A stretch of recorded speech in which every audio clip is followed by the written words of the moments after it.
y saludamos a una persona muy importante, muy respetada en el mundo de las finanzas, de la economía.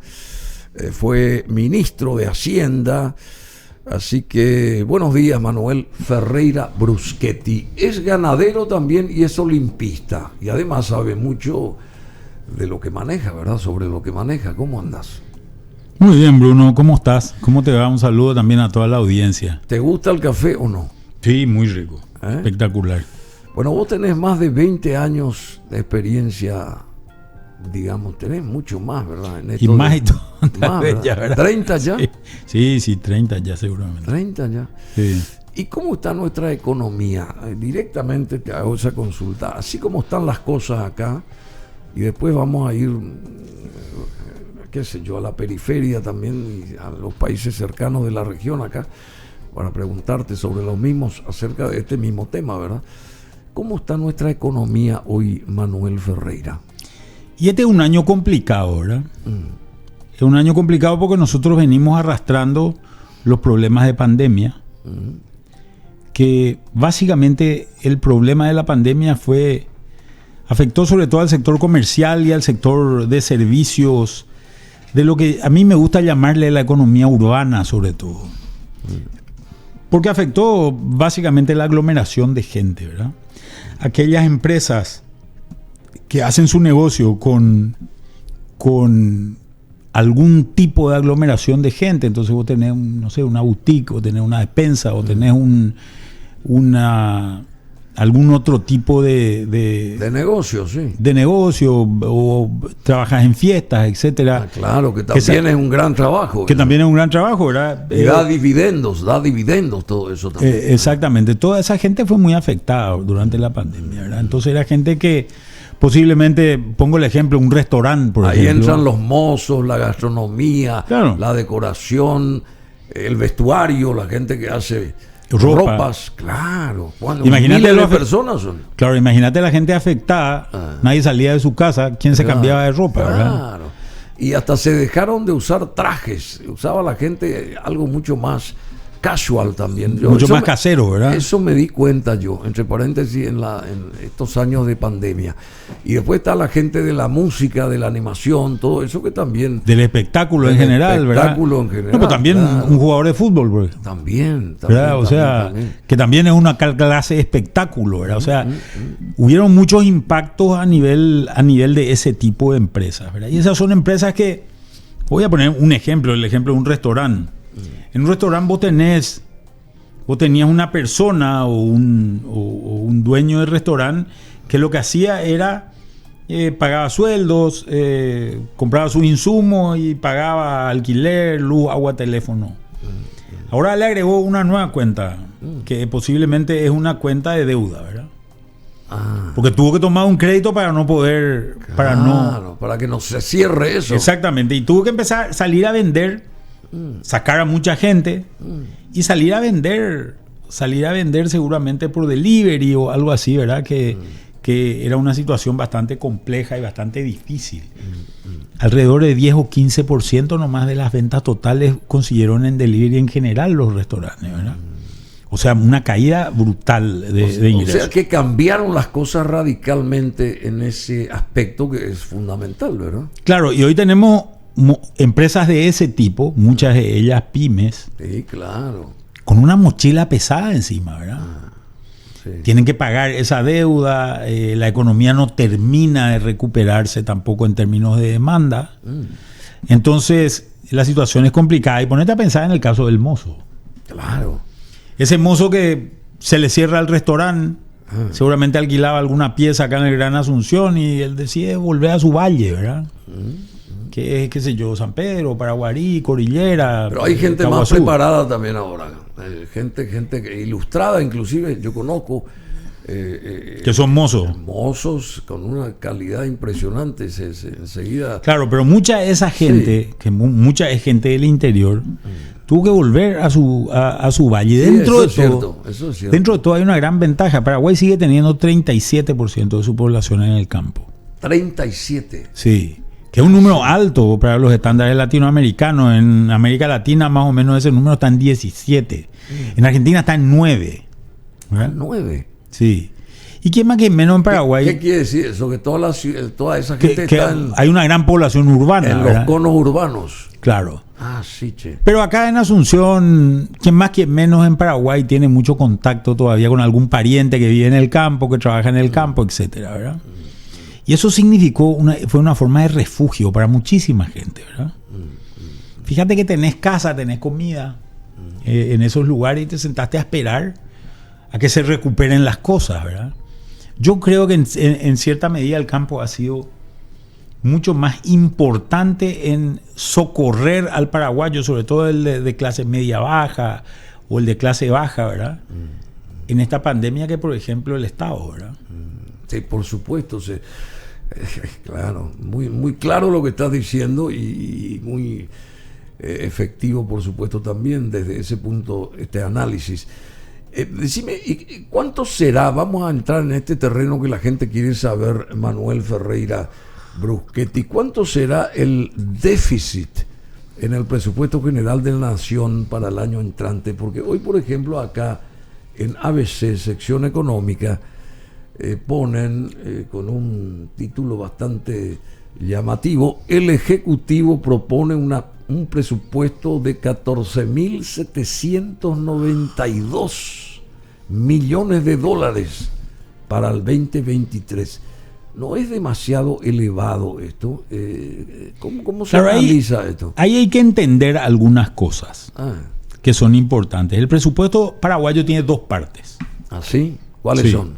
Lo que se llaman la administración central y los entes descentralizados. Entonces, vos tenés, por ejemplo, que la administración central son todos los ministerios, está el Poder Legislativo, está el Poder Judicial, y los entes descentralizados están, por ejemplo, las empresas del Estado. Entonces, en este presupuesto vos vas a ver que figura, por ejemplo, toda la venta de combustible que hace Petropar, o toda la venta de electricidad que hace ANDE, o toda la venta de cemento que hace INC, ¿verdad? O la venta de minutos y megas que hace Copaco, ¿verdad? Entonces, incluso hay venta de caña acá, ¿verdad? Que es de Capaza, ¿verdad? Capaza. Este es el único país del mundo donde el Estado vende caña, ¿verdad? Vende alcohol, ¿verdad? Creo esa todavía es una situación bastante llamativa. Que no responde. Bueno. Y después te dicen no bebas y compañía, pero ellos venden, ¿verdad? Ellos venden. Claro. Que es una situación bastante peculiar, ¿verdad? Cuando separamos, en realidad, y te hablan de déficit, lo que están mirando es la administración central.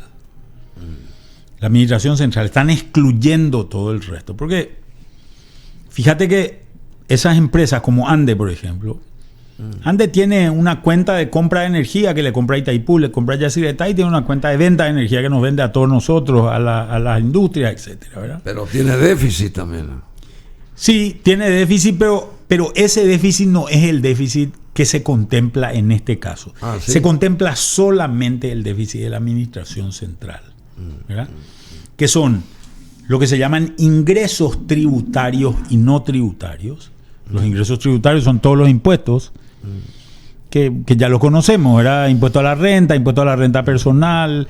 Hoy existe un impuesto a la renta de no residentes, y existe un impuesto a la distribución de utilidades. Está el no IVA. Residentes también. No residentes, sí. Sí. Claro, por ejemplo, vos contratás el servicio de un argentino, ¿verdad? Que te presta un servicio determinado y le pagás a ese argentino, ponele 1.000, ese será grabado con un impuesto del 15%, ¿verdad? O tomás un crédito internacional. Tomás un crédito internacional y tenés que pagar intereses sobre ese crédito. Claro. Ese crédito internacional va a tener un gravamen también del 15%, ¿verdad? Entonces, y después hay otros impuestos, el impuesto selectivo al consumo, que afecta a cierto tipo de productos, ¿verdad? Como bebidas alcohólicas, gaseosas, cigarrillos, etcétera. Ese es el marco de la totalidad de los impuestos que nosotros tenemos, ¿verdad? Perdón, pero entonces esta cifra de 14.792 millones de dólares también es una suerte de... No es correcta entonces, o es ya muy superior, o cómo tiene que ser esto que solicitó, propone el Ejecutivo como parte del presupuesto para el año entrante. ¿Esto es muy elevado o...? No, lo que pasa es que ese es un número, ese es un número que está bastante vinculado. Es un número que ha subido en un valor de alrededor del 5% con relación al año pasado. 29% del gasto total se destina a pago de salarios y otros beneficios del personal, dice acá. Y tenemos ¿cuánta cantidad de funcionarios nosotros públicos? 400.000 personas. 350.000 más o menos, sí. Alrededor de 350 o 400.000. No, 350 más o menos es el último número que por lo menos yo tenía. Sí, entiendo. De encuesta de hogares, ¿verdad? Y bueno, y la pregunta que viene acá, ¿por qué tenemos que ir hacia arriba en vez de ir hacia abajo?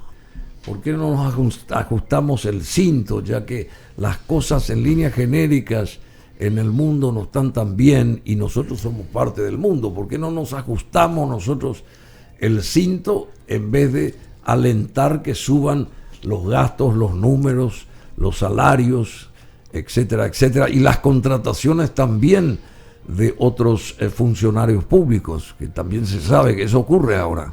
Mira, yo creo que acá hay una situación que es importante de considerarla en términos de vos necesitas tal vez un estado más grande en ciertas áreas y un estado más chico en otras áreas. Sí, hay que definir eso. Claro. Doy un ejemplo.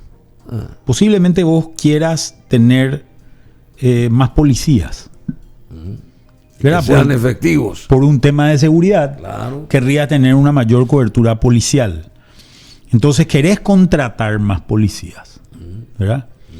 Pero por otro lado, tenés funcionarios, por ejemplo, con los que te vas a hacer un trámite en un ministerio cualquiera, ¿no? Y muchos de esos trámites se pueden hacer o se hacen en otras partes del mundo, se hacen electrónicamente, ¿verdad? Se hacen por web, etcétera, sí, etcétera. Claro. Entonces, vos ahí querés tener menos funcionarios y lo que querés tener tal vez sea un sistema más eficiente, de mayor tecnología. Claro. ¿Verdad? Más eficiente, más rápido. Más rápido, más eficiente. Entonces, y nosotros tenemos un problema, que tenemos un Estado gordo, por llamarlo de alguna manera, en algunos lugares, y inflado. Y un Estado raquítico en otras partes. ¿Verdad? Está muy bien. Donde necesitaríamos más gente, ¿verdad? Esto que te estoy diciendo es un ejemplo, hay un montón de ejemplos de esa índole. Después tenemos otro problema. ¿Cuál es? Que gastamos plata en estupideces. Muy bien. Vamos a llamarlo de una manera muy concreta. Hoy tal vez lo más importante de todo sea lo que se llama la caja fiscal. Claro, y todo el mundo se queja de que eso se está... Claro, ¿qué es la caja fiscal? Es el fondo jubilatorio de los funcionarios públicos. Se está desmoronando, dicen. Claro, el problema que tenés es que hay gente que se jubila demasiado temprano. Imagínate vos que un maestro en Paraguay se puede jubilar a los 45 años. ¿Y qué hace después? Pero si es mujer y tuvo 3 hijos, se puede jubilar a los 42, porque le reconocen un hijo como un año adelantado de jubilación. Así. Entonces, esa persona que contribuyó sobre su salario, ponerle que gana 1 millón de guaraníes, contribuyó sobre su salario 160.000 guaraníes todos los meses, durante un periodo de... 20 años. De 25 años, ponerle, 25, ¿verdad? sí, 25. De 25 años. Entonces tenés más o menos que esa persona contribuyó alrededor de 300 millones de guaraníes. Pero se jubiló a los 45 y se muere a los 75, 30 años va a cobrar 1 millón de guaraníes, ¿verdad? O sea, necesita... Eso iba, ¿qué hace después? Claro, no, se necesita, para darle jubilación a esa persona, necesitamos darle 3.600 millones de guaraníes a una persona que contribuyó 250 o 300 millones, ¿verdad? Y ahí es donde nos cierran los números. Esa plata se invierte, te dicen algunos, sí, se invierte, pero no hay... ¿Qué tasa de retorno tendría que tener, verdad? ¿Cómo se plantearía eso? Una solución así. Y hay que subir la edad jubilatoria, hay que extender... No puede ser que un maestro del sector privado se jubile a los 62 años y un maestro del sector público a los 42. Claro, en plena... ¿Cuál es la diferencia? No, además, ¿cuál es la diferencia? Claro. Que uno enseña mejor que el otro, no. Uno es más hábil que el otro. ¿Por qué esa diferencia entre paraguayos? Primer punto. Segundo punto. ¿Por qué hay profesiones que se jubilan antes que otras? O sea, ¿por qué un abogado o un periodista de Radio Nacional, que al final es un funcionario público, ¿verdad? Cumple 80 años Radio Nacional, entre paréntesis. Pero digo, doy ejemplo, o de la TV pública, ¿verdad? ¿Por qué se tiene que jubilar a los 62 años o un economista del Ministerio de Hacienda o un ingeniero del Ministerio de Obras Públicas o un agrónomo del Ministerio de Agricultura se tiene que jubilar a los 62 años? Sin embargo, un maestro se jubila a los 42. ¿Cuál es la diferencia? ¿Qué valor? ¿Y 20 años de diferencia? No, pero ¿cuál es la diferencia? Sí, ¿por qué uno es un paraguayo antes de primera y otro no? Y otro no. ¿Verdad? Claro. ¿Por qué una persona que trabaja en el sector privado, la gente que trabaja acá contigo, se jubila a los 62, pero la gente que está en el sector público, en el área de maestros, se jubila a los 42? ¿Cuál es la diferencia? ¿Qué tanto más héroes son los unos o los otros? ¿Verdad? Y bueno, ¿por qué eso no se planteó ya desde el vamos, desde el génesis, cuando comenzaron a hacer este tipo de historias? Se planteó en el año 2004, cuando ya hubo un problema similar a este, ¿verdad? Hace 20 años, sí. Hace 20 años se planteó eso y se hizo una reforma y después se empezó a pinchar la reforma, ¿verdad? Sí. Claro, entonces viene uno, hace una manifestación y dice, vamos a bajar 5 años, después vamos a bajar otros 5 años, después vamos a bajar otros 5 años, y así te va, ¿verdad? Y ahí se va desajustando el valor. ¿Qué es lo que termina pasando hoy? Que a esas 100.000 personas, imagínate, hay 3.800.000 paraguayos que trabajan, pero 100.000 de esos 3.800.000 son unos privilegiados excepcionales. Unos privilegiados que todos nosotros que estamos pagando impuestos, cuando compramos un producto cualquiera, pagamos IVA o pagamos selectivo al consumo, le estamos pagando a esa gente porque la jubilación de ellos ya no alcanza, porque ellos no contribuyen. Ya no alcanza, ¿verdad? Claro. O sea, tenemos, exagerando, sumando 100.000 más, casi 4 millones de paraguayos que trabajan, que están activos en el trabajo, ¿verdad? Sí. De una población de 7 millones y medio. Sí. Es más o menos así. Sí. ¿Y el resto qué hace? Son jóvenes, mujeres, son ancianos, sí. Estudiantes. Así. Bueno, Manuel, decime, y los commodities, vamos a entrar un poco en este terreno, como la soja, el maíz, el trigo, ¿seguirán con altos precios el año que viene? Por ejemplo, en el 2023, todos estos commodities seguirán elevados. Mira, hubieron incrementos importantes en los precios de estos productos, originados fundamentalmente en la guerra de Ucrania. Claro. ¿Por qué? Porque Rusia y Ucrania, los dos, son grandes productores, sobre todo de trigo, también de maíz, cereales, grandes exportadores, sí, de esos productos. Y bueno, básicamente en Ucrania, por ejemplo, no se pudo plantar, ¿verdad? Ucrania es un gran productor de estas cosas. Entonces, acá hay una cuestión que hay que entender. En general, en el hemisferio norte hay una ventana de siembra que es importante. Hay más o menos unos 6 meses, que es la primavera y el verano, ¿verdad?, que es el tiempo donde ellos pueden plantar. Después se llenan de nieve y hielo, ¿verdad? Claro, de frío. Y no se puede más plantar. Sí, entonces, ahí vos tenés que elegir, el agricultor elige entre uno de 3 productos: soja, maíz o trigo. Sobre todo en ciertas zonas, por ejemplo, lo que se llama el Corn Belt americano, ¿verdad?, el cinturón maicero americano, que es el que rodea los grandes lagos. que es una de las zonas productoras más grandes del mundo en agricultura, ¿verdad? Ya en el norte de Estados Unidos, con claro, Canadá. Digamos el estado de Illinois, Ohio, otros estados ahí, Minnesota, etcétera, ¿verdad? Que son los estados que rodean a los grandes lagos. Ahí hay una gran zona productora y ahí hay esas opciones, ¿verdad? Entonces, granos. Entonces cuando te sube el trigo o te sube el maíz, lo que hace es mucha gente se tira a plantar trigo o maíz porque el precio tiene una expectativa de precios más elevada y el área sembrada de soja se achica, pero al achicarse el área sembrada de soja, la soja empieza a subir de precio también, ¿verdad? Porque la expectativa de producción disminuye, ¿verdad? Claro. Entonces, están muy interrelacionados estos tres productos a nivel mundial, ¿verdad? Ahora, ¿qué es lo que pasó? Se empezó a desacelerar el precio del trigo a partir de una carga que salió del puerto de Odesa en el Mar Negro, ¿verdad? Y que fue un acuerdo entre los rusos y los ucranianos de poder dejar transitar este trigo ucraniano, sobre todo que tenía esas condiciones. Y eso empezó a dar una expectativa de desinflar el precio. Ese es un problema.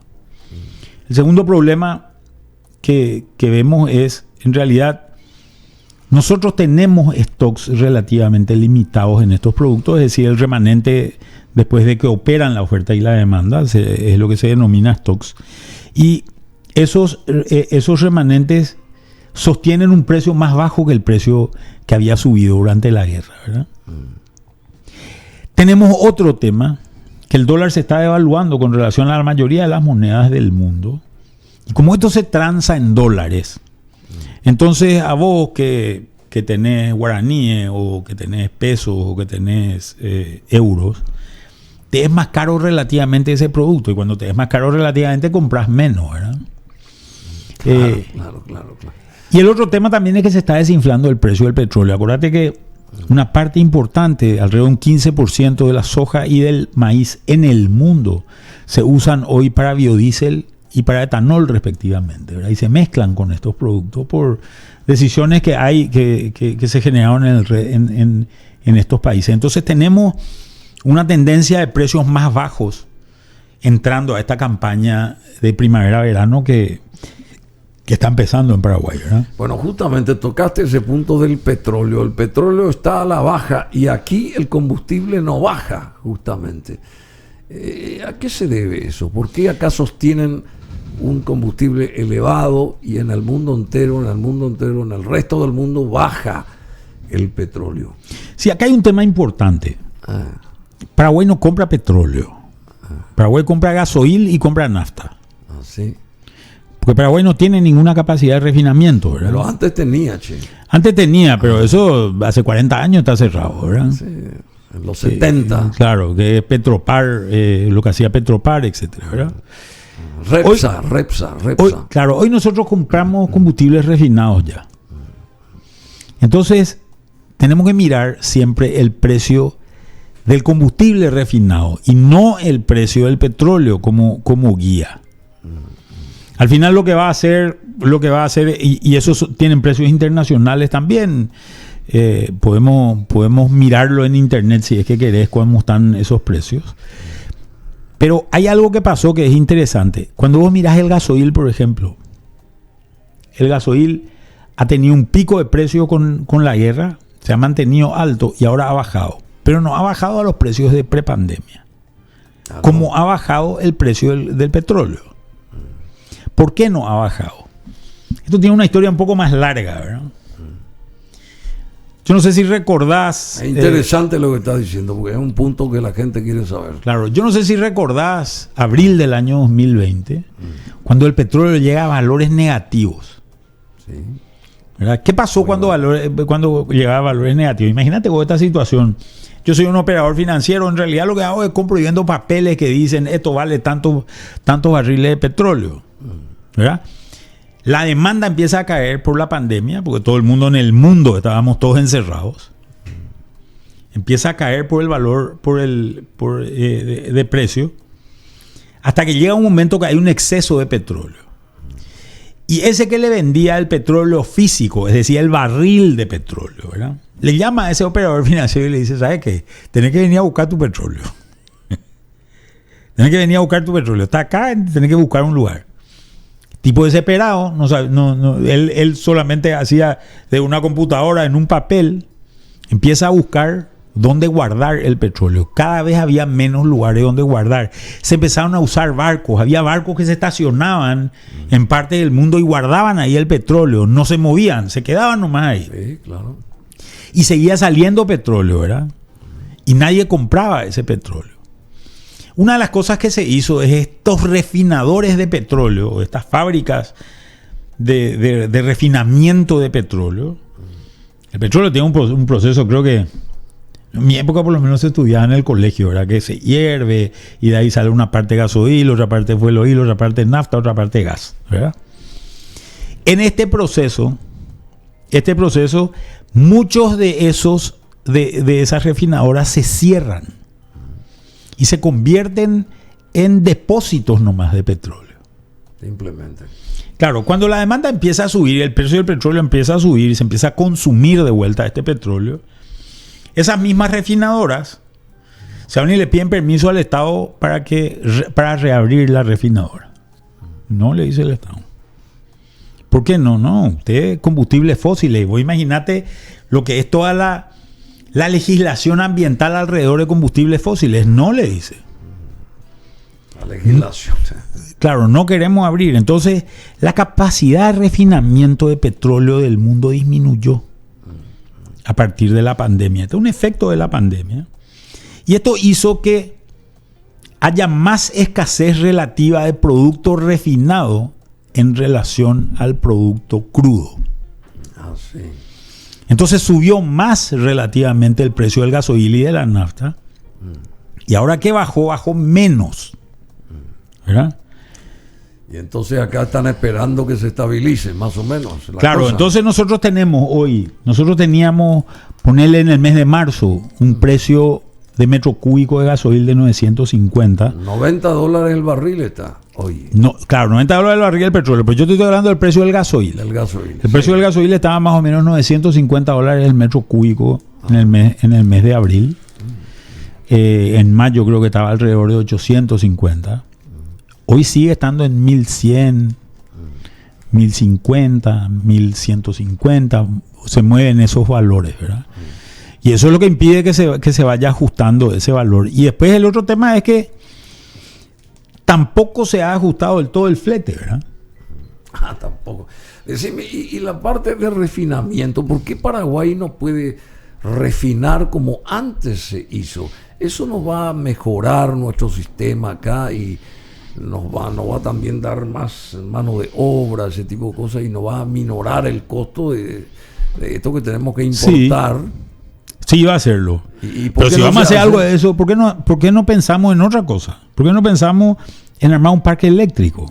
Claro, parque eléctrico también, por supuesto, está bien lo que yo diría, dejémonos de joder ya con el combustible fósil, si esto está cambiando el mundo. Sí. Nosotros tenemos una disponibilidad de energía eléctrica feroz. Y no sabemos manejar eso todavía. Claro, pensemos, volvámonos pioneros a nivel mundial. Somos un país chico, podemos hacer una transformación radical y muy rápida, ¿verdad? Y yo insisto sobre esta famosa reforma del Estado. De vuelta te pregunto, ¿se debe implementar ya esto o qué se está esperando? ¿Por qué no se ajustan las cosas como debería de hacerse? ¿Qué falta? ¿Decisión del Ejecutivo? ¿Es el presidente el que tiene que ordenar esto o hay un comité, un organismo que tiene que otear sobre lo que va a venir y decir, bueno, ahora hay que hacer este tipo de ajustes porque necesitamos esto, lo otro y lo demás allá? ¿Por qué no se implementa eso? No se da ese paso, digamos. Claro, lo que pasa es que el término reforma del Estado es un término demasiado general y vago. Sí, vago, sí, ya entiendo. ¿Verdad? Tenemos que buscar cosas mucho más específicas que son las que tenemos que hacer. Eso que dijiste está muy bien, lo de la energía también. Nosotros tenemos que irnos a cosas. ¿Cuáles son los problemas que tenemos en nuestro presupuesto?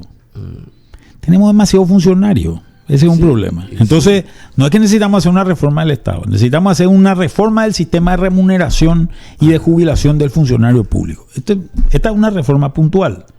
Hay una ley en el Estado que es una reforma del sistema de remuneración del funcionario público que está durmiendo el sueño de los justos ahí. ¿Qué vos harías, por ejemplo, si tenés 350.000 personas que están en el sistema público, digamos? ¿Cómo vos actuarías ante una situación así como está el Paraguay hoy? Y vos, hipotéticamente, de vuelta ministro de Hacienda, ¿qué harías? Yo ya hice cosas en ese momento, ¿verdad? Sí, no, ya sé, pero ¿cómo implementarías ahora la situación? Yo pensaría seriamente en este tema, en la implementación de esa ley, que es una ley que la tiene que aprobar el Parlamento, ¿verdad? Y está ahí. Nadie le da pelota. Todo el mundo está más preocupado por si va a ser reelecto o no. Sí, la política. Claro. Política. Un segundo tema sería, hay una ley también de compras públicas. Ahí es donde se pierde un montón de dinero. Y después se hacen coordinaciones. Y vos imaginate que cada ministerio hace un llamado a licitación, por ejemplo, para comprar resmas de papel. Por darte un ejemplo. O comprar computadoras. Y no se puede hacer a nivel nacional. Claro, y eso es lo que permite la nueva ley. Pero esa ley está durmiendo el sueño de los justos en el Parlamento. Y eso no se implementa. No, es que no se implementa. La ley no se aprueba. Los y políticos... Sí, no se aprueba porque no se implementa porque no hay ley. No hay ley. No hay ley. O sea, comprar la tinta así, el papel así, esto, lo otro, todo en conjunto, ¿verdad? Claro, imagínate que el volumen es mucho mayor, ¿verdad? Sí. Lo mismo las compras. Y además se puede administrar mejor porque se va a saber tal ministerio, tal cosa, tal esto. Claro, me imagino. Medicamentos. Medicamentos también. La misma historia, ¿verdad? Y otro tipo de productos, ¿verdad? Y el otro tema es la reforma de la ley.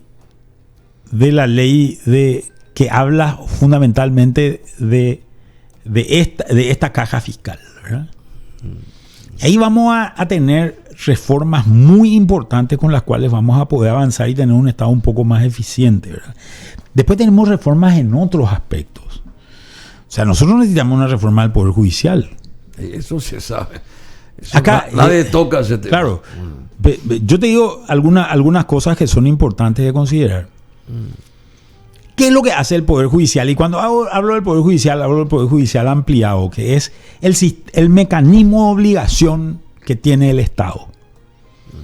Y te voy a hablar de una cuestión medio etérea tal vez acá. Te voy a decir, primero vamos a definir qué es poder. Y poder es básicamente la capacidad que tiene una parte de generarle un costo a la contraparte, ¿verdad? Si yo te puedo generar un costo a vos, tengo poder sobre vos. Si vos me podés generar un costo a mí, tenés poder sobre mí, ¿verdad? En ese sentido, el Estado tiene poder si es que cubre todos los ámbitos de gestión. Fíjate que por existencia de un contrato social, el Estado tiene lo que se llama el monopolio de la violencia. El único que puede ejercer violencia sobre un ciudadano es el Estado. Entonces, nosotros hacemos un negocio, vos me des plata, no me pagás, yo te demando y el Estado te puede obligar a que me pagues. Ahí nacen los embargos, las inhibiciones, hay un montón de mecanismos. Vos generaste un impacto penal sobre mí, el Estado te puede meter preso. En algunos casos el Estado te puede matar. ¿Ah, sí? Y claro, si hay pena de muerte te puede matar, ¿verdad? Sí, si hubiera, sí. Yo tengo entendido que hay todavía pena de muerte en Paraguay, ¿verdad? ¿Hay todavía? Sí. Pues te pueden meter preso, ¿verdad? ¿Hay todavía pena de muerte? No tengo claro y no me quiero meter tanto en ese rubro. No importa. Lo que digo nomás vamos a averiguar. Este esquema es un esquema que si funciona bien, garantiza también los niveles de transacciones. Fíjate que es un tema que no es menor en el ámbito económico. Si yo no te conozco a vos, yo no voy a hacer un negocio contigo. En Paraguay estoy hablando. ¿Por qué no voy a hacer un negocio contigo? Porque primero la información sobre lo que vos me das es muy opaca, no es transparente. Segundo, yo no sé quién sos vos. Y tercer punto, si nos vamos a un juicio y nos tenemos que ir a una demanda o algo por el estilo, yo no confío en el sistema, porque vos le podés dar una plata al juez. Entonces, por debajo de la mesa. Para evitarme todos estos problemas, no hago nomás el negocio contigo. Todo eso dentro del ejido judicial. Comparar esto con Estados Unidos. Yo me voy y compro acciones de tu empresa. ¿Por qué compro acciones de tu empresa? Porque tu empresa cotiza en la bolsa. En la bolsa está toda la información sobre tu empresa. El Estado te obliga a publicar. Por tanto, la relación de transparencia y de conocimiento es mucho mayor. Yo me puedo equivocar porque a vos te puede ir mal, pero yo sé que esa información es fidedigna. Entonces me animo a comprar una acción. Es creíble. Es creíble, hay una transacción. Y si vos me llegas a engañar y te demando en una corte... Están los mecanismos como para... Yo sé que el juez va a ser justo. Entiendo. Hay credibilidad. Lo que le dicen fairness, ¿verdad? En inglés. No es solamente justice, sino es fairness, ¿verdad? Esta justicia, ¿verdad? En términos de esta relación, ¿verdad? Acá no hay ninguna de esas garantías. Entonces, ¿qué es lo que ocurre? ¿Por eso no invierte la gente acá? No, por eso el nivel de transacciones que hay es mucho menor que el que podría existir, ¿verdad? ¿Y cómo se ajustaría eso a los cánones mundiales respecto a esto que estás citando? Y bueno, ¿cómo nuestra justicia puede llegar a ese nivel? Hay que transformar la justicia. Mira que ahora nosotros tenemos una oportunidad. ¿Así? Y sí, tenemos una acusación. Fíjate que tenemos una acusación de dos personas muy importantes en Paraguay, de Horacio Cartes y de Hugo Velázquez, que fueron acusados de significativamente corruptos por Antony Blinken. Y acá hay una cuestión que es muy importante. Cuando Antony Blinken habla, y vale la pena mirar cuántos seguidores tiene en Twitter, ¿verdad? Y comparar con cuántos seguidores tiene Hugo Velázquez o Horacio Cartes en Twitter, ¿verdad? Es una voz muy fuerte en el mundo que habla, ¿verdad? Nadie mira a Paraguay. Sale Antony Blinken y dice acá un expresidente de la República y un actual vicepresidente de la República son corruptos. En algunos casos están vinculados al terrorismo, al narcotráfico, al lavado de activos, etcétera, ¿verdad? Pero se fijan acá en Paraguay. No, y todo el mundo ¿Y por qué no se fijan en la Argentina con esta señora, por ejemplo? Bueno, eso ya es una decisión americana, ¿verdad? Yo lo estadounidense. Claro. Yo lo que quiero decir nomás es que todo el mundo, cuando habla una voz tan fuerte en el mundo... Entiendo. Se da la vuelta y mira, a ver un poco este paisito, levantan así y dicen, ahí está. ¿Verdad? Paraguay. Claro. ¿Dónde queda este país? Y empiezan a mirar. Y al mirar, empiezan a decir a la pucha, vamos a ver un poco qué es lo que hacen. Sí. Vamos a ver qué es lo que hacen. ¿Qué va a pasar a partir de ahora con esto de Blinken? Y la verdad que no tengo ni idea de lo que va a pasar. Ya que tocaste el tema nomás. Lo que a mí me preocupa es qué va a pasar acá en Paraguay con relación a estos temas. Sí. Porque la pregunta es esta: ¿cómo nosotros evitamos que nuestro siguiente presidente, nuestro siguiente vicepresidente no sean declarados en el futuro significativamente corruptos? Esta es la pregunta. ¿Qué mecanismo y qué punto de inflexión? Claro, ¿qué acciones toma la sociedad y el Estado paraguayos para que esto no vuelva a ocurrir? Creo que eso es lo que nos tenemos que presentar. Pero hoy estamos en un gloreí también con relación a estos temas, ¿verdad? Bueno, rápidamente, porque yo sé que tu tiempo es muy valioso y tenés que ir a seguramente otras actividades tuyas personales. Ciudad del Este, ¿cómo está Ciudad del Este? ¿Por qué pierde ese atractivo? Conste que acá recién Rebeca nos dijo que encuentra fabulosa Ciudad del Este, por ejemplo, dentro de un sector, dentro de un globo X de historias y de inversiones también. ¿Por qué perdió ese atractivo para los brasileños Ciudad del Este en el corto plazo? ¿Qué pasa? ¿Cómo se puede revertir? Porque Ciudad del Este, yo parto de algo también, Manuel, decime, si Foz de Iguazú llegó al nivel que llegó en todos los aspectos, ¿por qué Ciudad del Este no consiguió lo mismo? Y emulando lo que se hacía allá enfrente, ¿por qué no desarrolló lo suyo, digamos? Hasta ahora no entiendo, pero ¿cuál es la situación hoy de Ciudad del Este con miras a que sea un polo de inversión, de atracción, qué sé yo, que se vaya potenciando Ciudad del Este, porque es una zona muy importante para Paraguay esa. Sí. Mira, cuando nosotros miramos Ciudad del Este, en realidad miramos una parte nomás de Ciudad del Este. ¿Ah, sí? Y sí, vos salís a kilómetro 4 en Ciudad del Este y es otro Ciudad del Este. Ese centro que conocemos, donde están los boliches, que se vende electrónica, etcétera, etcétera, es solamente el centro. Es 10 por 10 manzanas, ¿verdad? Ciudad del Este hoy es el centro de instalación de las principales oficinas de todo el sistema agroexportador paraguayo. Tiene una de las fábricas más grandes de procesamiento de soja que hay en Paraguay, que es la fábrica de Cargill, el ex Marangatú en Cargill, sí. Cargill, sí. Tenemos hoy la represa. Están instaladas prácticamente todas las centrales que trabajan con el agro en Ciudad del Este. Y eso, fíjate, vas a ver antes entrando a Ciudad del Este, ¿verdad? Sí, y te vas a encontrar con esta zona comercial ahí ya llegando al puente prácticamente, ¿verdad? No en la... Entonces hay dos Ciudades del Este, ¿verdad? Esta es una primera historia, ¿verdad? ¿Cómo se formaliza esa que está al lado del puente? Bueno, yo lo que creo que ahí lo que está ocurriendo es... Se está perdiendo eso. Eso está empezando a desaparecer.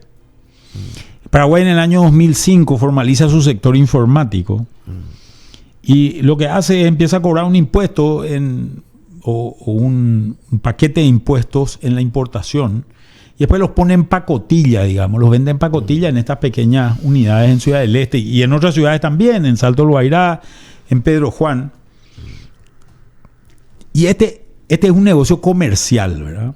Este nuevo puente va a hacer que eso crezca también, la industria, la inversión y ese tipo de cosas allá. Lo que pasa es que nosotros tenemos que sustituir en Ciudad del Este esto que se va achicando necesariamente. ¿Por qué? Porque Brasil desarrolló, por ejemplo, una industria informática, una industria electrónica.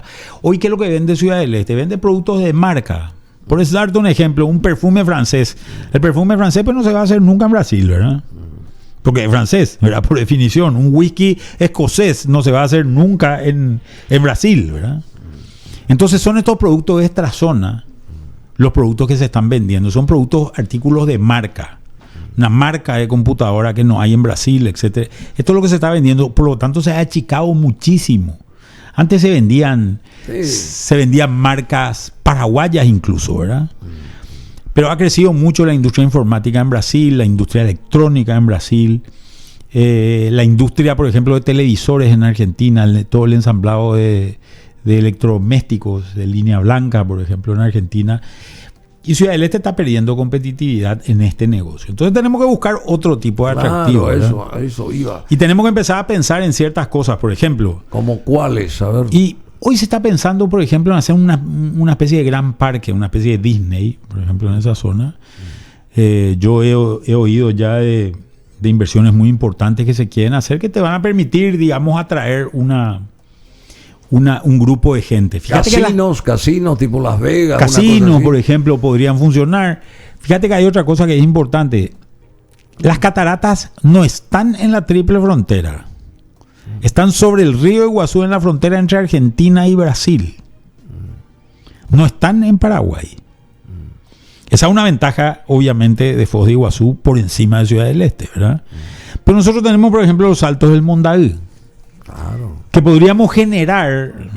el interés menor, seguramente. Pero tal vez menor, pero también un interés, ¿verdad? Es un interés turístico importante. Claro, entonces creo que hay ciertas cosas y después tenés también toda una industria que puedes desarrollar en esa zona. Esa es una de las zonas de mayor densidad hidroeléctrica en el mundo. Así, che. Claro. Donde puedes generar una industria electrointensiva importante, ¿verdad? Y ya estoy hablando no solamente de Ciudad del Este, estoy hablando del Gran Ciudad del Este, ¿verdad? Hoy, por ejemplo, en la zona de Colonia de Iguazú, que queda más o menos unos 40 kilómetros del centro de Ciudad del Este, sobre la Ruta 7, esa es una zona donde se ha instalado, por ejemplo, se está terminando la mayor subestática en potencia que hay en Paraguay. Tiene una capacidad de 1.8 gigavatios, ¿verdad? Itaipú en total tiene 14 gigavatios de capacidad. Imagínate, esto tiene más del 10%, el 15% más o menos de la capacidad de Itaipú concentrado en ese lugar. ¿Qué industria que necesite mucha electricidad no pensaría seriamente en instalarse ahí? Claro. Entonces tenemos opciones, me parece a mí, Bruno. Yo le dije al embajador de Taiwán que estuvo hace unos días acá, yo le dije también, ¿por qué no se traen las empresas que fabrican todo lo que ustedes hacen allá exitosamente a territorio paraguayo? Así como nosotros apoyamos a Taiwán, porque ustedes también en compensación no piensan en Paraguay para, qué sé yo, fabricar acá, tener las sedes acá y para que paraguayos puedan también empezar a aprender y a acompañar todo ese proceso, teniendo a Brasil como gran mercado ahí al lado también, ¿verdad? Fíjate que Taiwán tiene una industria de semiconductores. Sí, que es la mejor del mundo. Es la mayor del mundo. Sí, la mayor, sí. Hoy Estados Unidos está ante todos estos conflictos que se están dando alrededor de la isla de Taiwán y China a la par, están empezando a tratar de desarrollar seriamente una industria que la pueda sustituir, pero le va a tomar muchísimo tiempo, ¿verdad? ¿Y dónde van a instalar eso? Y en Estados Unidos o en China, ¿verdad? Están viendo de poder desarrollar eso. Pero hoy, todas estas computadoras, televisores, radio... ¿Y por qué acá no se puede hacer eso? Y es una industria de altísima tecnología. Ya que tiene tanta injerencia Estados Unidos, ¿por qué no piensa eso en favor de Paraguay, digamos, de instalar eso vía... Y Taiwán también, ¿verdad? Y Taiwán también, pero como nosotros tenemos la obligatoriedad de apoyar a Taiwán por parte de Estados Unidos, bueno, yo creo que es un tripartito.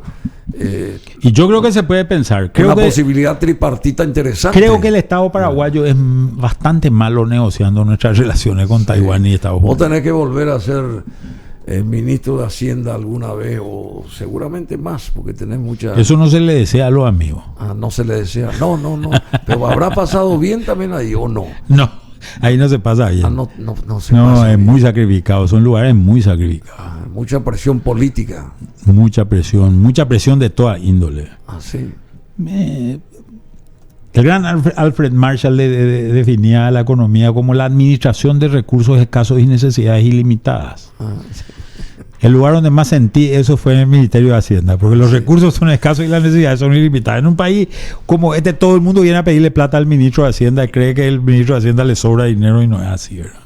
Y la última consulta, ¿y Paraguay a partir del 2023? ¿Qué aspirás para Paraguay y con quién aspirás para Paraguay?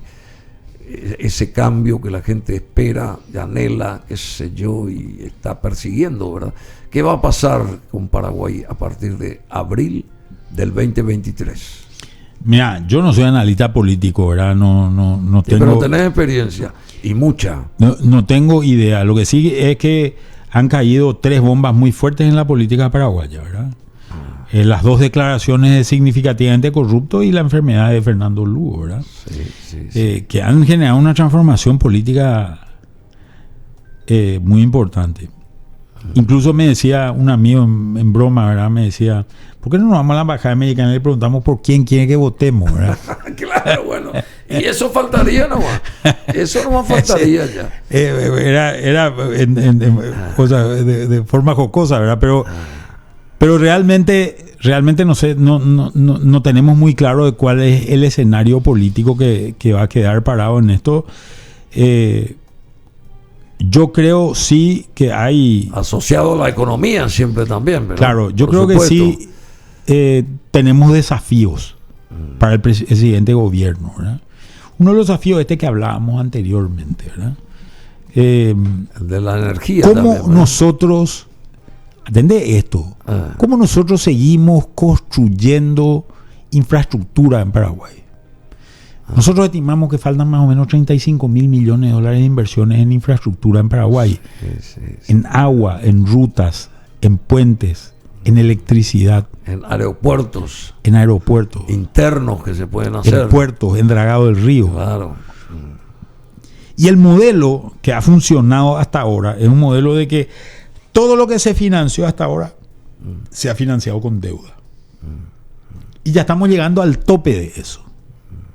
No tanto por el tamaño de la deuda. Cuando yo miro los diarios y dicen la deuda es de 37,8, en realidad ese no es, creo que se están perdiendo el punto importante. ¿Cuál es ese el punto importante es que en Paraguay el capital de la deuda vos lo podés pagar con deuda nueva, pero no los intereses.